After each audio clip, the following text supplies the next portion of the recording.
I'm Lee Hammond. I've been an author for Northlight Books for almost 20 years, and I've always been considered the person to go to for learning how to draw. But the truth is, I work in all the mediums. So a few years ago, I was asked to start creating some books about painting in acrylics. I've done quite a bit of acrylic painting over the years, but it wasn't until I actually started writing about it that I fell in love with it even more. You could even say that I became hooked. Having to explain it and demonstrate it like you have to when you're writing a book, it made me discover even more tricks and techniques than I was already using. Now I can honestly say it is one of my favorite mediums.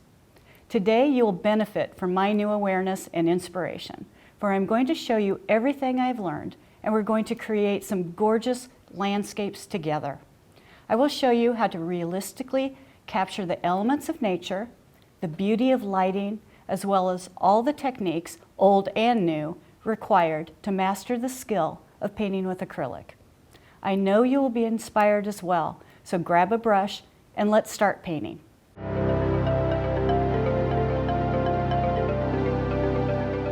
But this is one of the most important strokes that you can learn when doing landscape painting, because skies are your background for everything else, and they must be smooth and your canvas must be covered. You don't ever want little white specks in your canvas to be showing. Now look at how the paint has dried here, and now I can take some of the yellow and actually go over the blue and not worry about turning it into a greenish color that doesn't belong. See how that goes right over it? Acrylic is really opaque. So once it dries, you can go over the top with other colors very easily.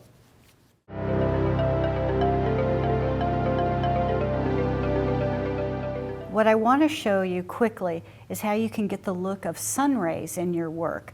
And I do that by taking the flat brush that we used before. And I'm going to take a little of that yellow-orange mix that I had, and I'm going to make sure that I don't have too much on my brush. And from there, I'm going to just radiate out from the sun like that, like a wagon wheel spoke. Can add a little bit more of the orange.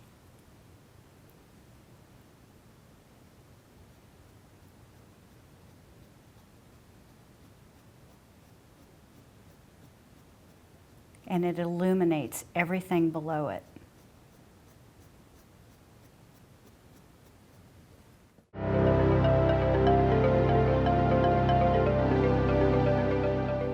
Now this is where the water surface is going to come into play.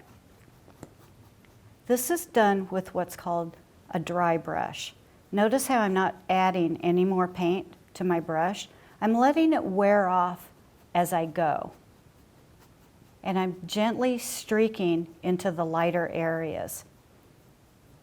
It's leaving kind of a speckled effect as it goes into the lighter color. It's also some over here where the land is, so I'm going to go ahead and do some over here as well. The main thing with water is you don't want it to be too smooth like the sky.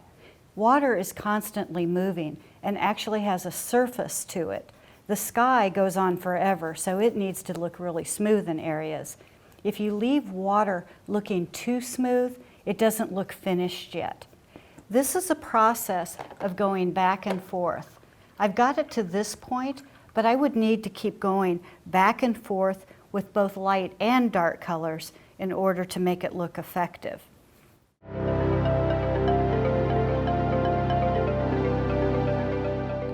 The next step is called dabbing, and this is where I'm going to use a brush and do almost what would be considered stippling. I'm going to find a little round brush that's not so long, and I'm going to take the black and I'm going to dab it in the palette like this so I don't have too much paint on it.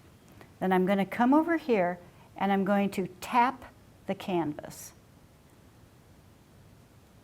Can you see the little dots that are being created with that? that gives you the illusion of foliage, because they grow in clumps. But you can see air through it, so you don't want it to be overly filled in. And you don't want to try too hard to make the shapes perfect, or it looks contrived and artificial.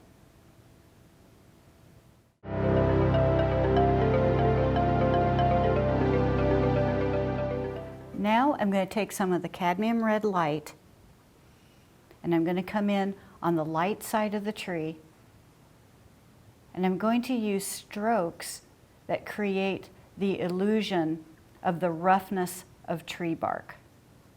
You see how the red overlaps the black? Now these are actually two trunks coming together, so I want to create a separation in them. I'm going to put a little bit more red here for this one, and I'm going to put some red over here on this side for the second trunk. I'm going to use some black to separate the two.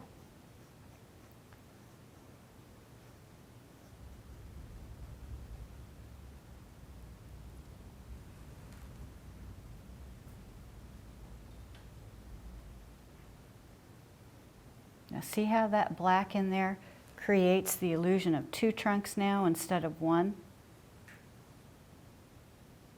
Got the light bouncing off of this one because it's closer. I love contrast, and I look for pictures that have a lot of sunlight and extreme lighting where one side is much darker than the other.